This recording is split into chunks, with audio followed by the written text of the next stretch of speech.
So the thing about being in the middle of a remote island in the Bahamas is that we don't really get up to much except training. So if we really showed you what we did every day, it would consist of us going to the blue hole, diving up and down a line, and then going home and falling asleep.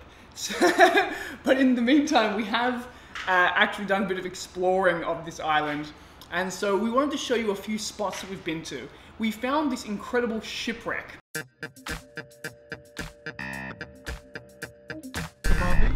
I honestly don't know which beach it is. That's not it.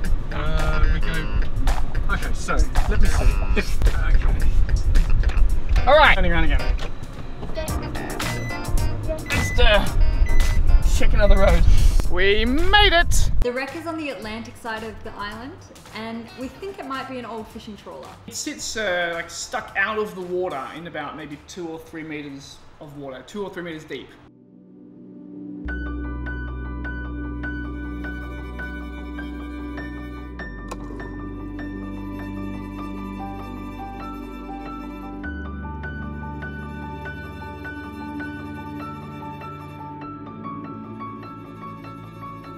There were heaps of lobsters at this spot actually, but it's not lobster season here, so we couldn't take any of them.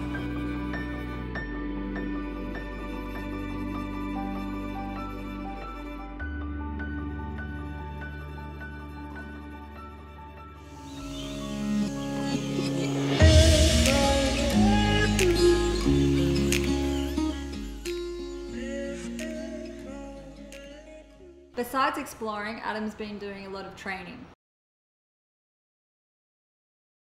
I've been diving with a really different focus or emphasis for this competition than on previous competitions.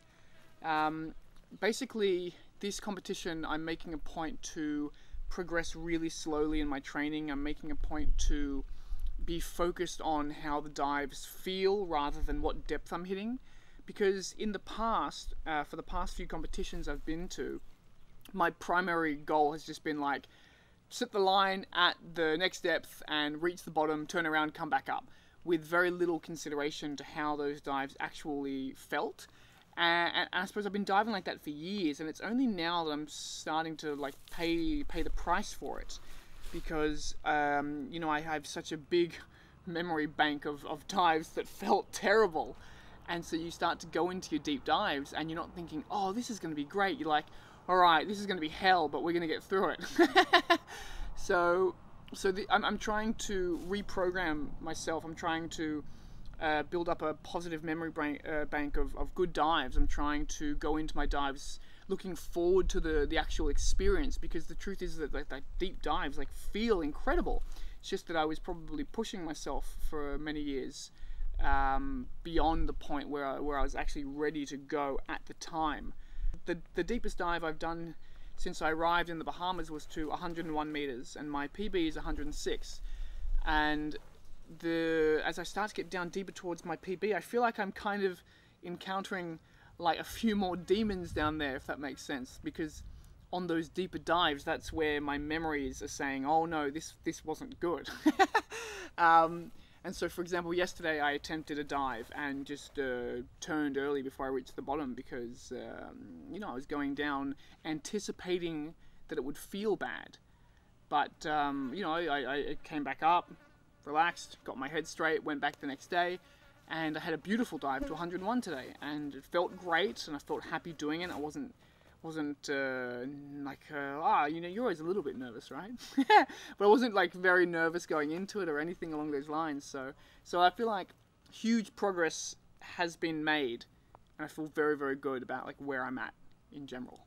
Yeah, I think, I mean, I pretty much the same approach to you, like trying to concentrate on feeling good about dives rather than focus just on depth for this season. I've had a bit of an advantage. I live in Indonesia, so I've done a lot more dives, and I've been working on this sort of just diving to feel good for a long while, and not diving close to my limit. So I really kind of feel like I've begun to program my mind to always feel good on dives, and so far I think it's paid off here. I've done a whole series of deep dives. I did a PB yesterday down at to 110 meters.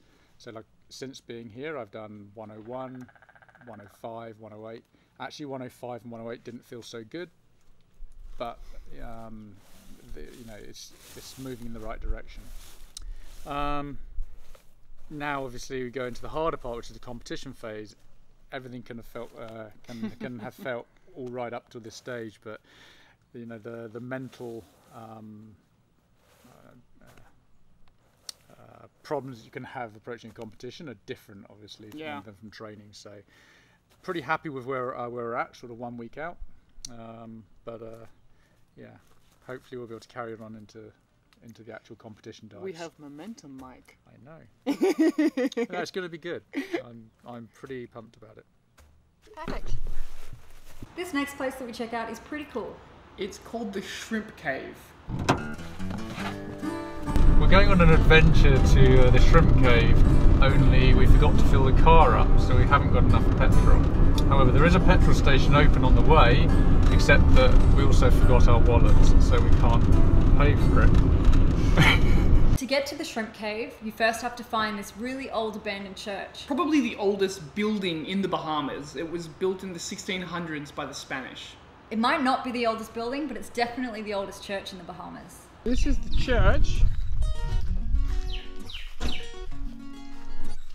We go through the church?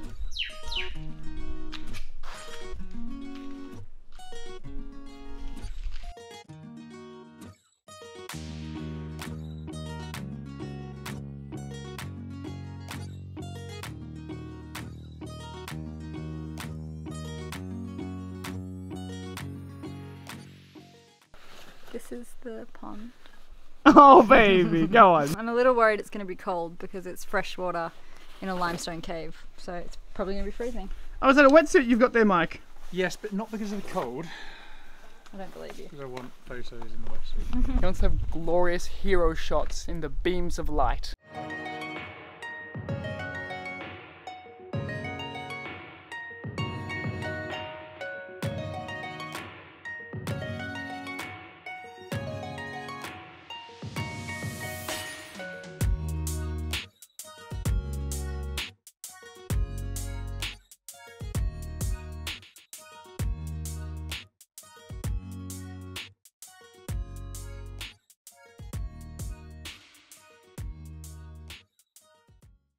So the thing is with the shrimp cave is that the bottom is just silt.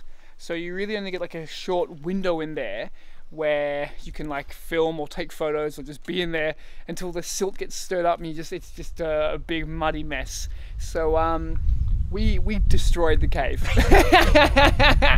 Hope no one else is coming here after us because they won't be able to see anything.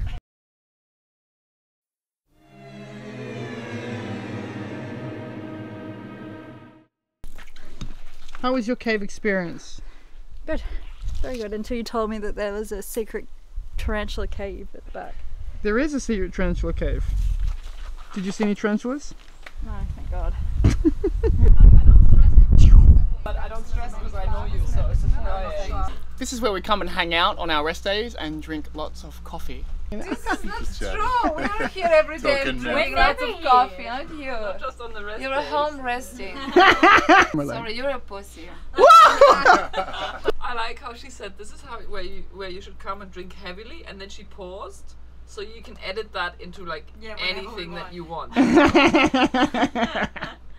So, like, besides basically training and hanging out on the island with all the other freedivers, me and Alexi have been finalising and filming some of the education materials for Molchanovs, the new Molchanovs education system that will be launching in August. So that's been a lot of fun. We decided to do some of the videos around the blue hole because, you know, the blue hole is the blue hole. The competition starts in a week, so although we've had a lot of fun this past week with exploring different parts of the island, next week's probably going to be a little bit more... A bit more intense. Yeah. I feel ready though. I feel very ready. This video was made possible because of our patrons. Learn how you can support us and get access to the world's most complete freediving manual by clicking here. Also, don't forget to subscribe to our channel, and you might want to check out this video because I think you will like it.